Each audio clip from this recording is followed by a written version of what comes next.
SLE बीमारी के क्या कॉम्प्लिकेशन हो सकते हैं? अगर किसी को एसएलई सिस्टमिक लूपस एरिथेमेटोसिस है तो उससे उनके शरीर को क्या नुकसान हो सकता है या क्या खतरे होते हैं, इसके बारे में थोड़ी सी बात करते हैं।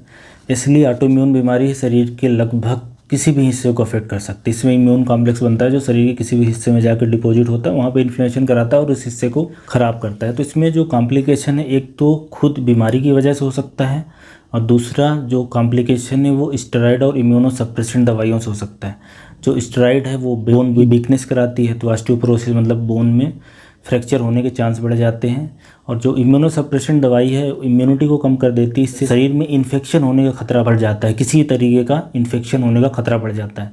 तो दवाइयों के कारण कॉम्प्लिकेशन हो सकता है और खुद की जो बीमारी का कॉम्प्लिकेशन है वो किस हिस्से में बीमारी प्रभावित कर रही है वहाँ पे आएगा। जैसे किसी के हार्ट में अगर बीमारी प्रभावित करती है तो स्ट्रोक की संभावना बढ़ जाएगी या मायोकार्डियल इन्फेक्शन की संभावना बढ़ जाएगी या एथेरोस्क्लेरोसिस की संभावना बढ़ जाएगी।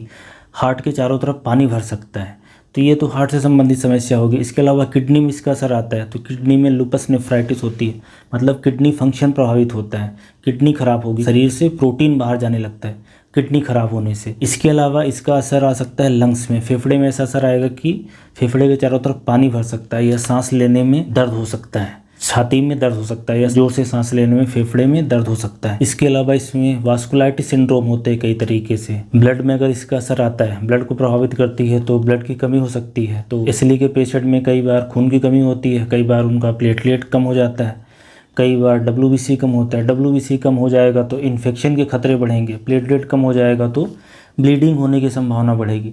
ऐसे ही एंटी फास्फोलिपिड बन जाती है एसएलई के पेशेंट में, उसमें ब्लड के क्लॉटिंग से संबंधित दिक्कत आती है। क्लॉटिंग संबंधित दिक्कत आने से ब्लीडिंग की संभावना बढ़ जाती है। अगर जॉइंट्स में एसएलई हुआ तो जॉइंट्स खराब होने की संभावना रहेगी, बालों में हो जाएगी तो बाल झड़ने की शिकायत हो जाएगी।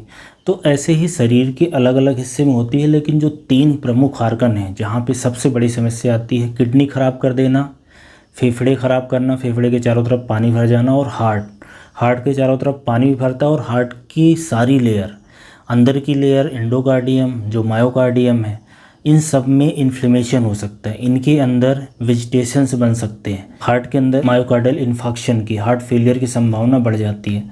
इसलिए अगर किसी को एसएलई है तो उनको प्रॉपर इलाज लेना चाहिए। जितने दिन तक डॉक्टर रिकमेंड करेंगे उनकी डिजीज़ की एक्टिविटी के हिसाब से उसके लिए जांचों से मॉनिटर कर सकते हैं, लक्षण से मॉनिटर कर सकते हैं, लेकिन दवाइयाँ सबको लेना चाहिए। जैसे कि स्टेरॉइड की मेडिसिन और इम्यूनोसप्रेसेंट मेडिसिन है, तो आपको जब भी ये दवाइयाँ चलेंगी तो कई तरह की जांचें करानी पड़ेगी, मॉनिटरिंग करनी पड़ेगी, डॉक्टर्स के पास आपको बार बार जाना पड़ेगा। लेकिन यही 2 दवाइयाँ हैं जो इस बीमारी को कंट्रोल करती हैं। उन दवाइयों के साइड इफ़ेक्ट होते हैं लेकिन वो दवाइयाँ बचाती भी हैं।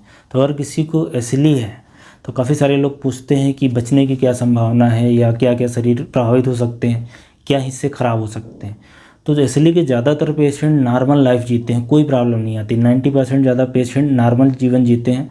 बस उनको डॉक्टर की निगरानी में रखना है, समय समय पे जांच कराना है।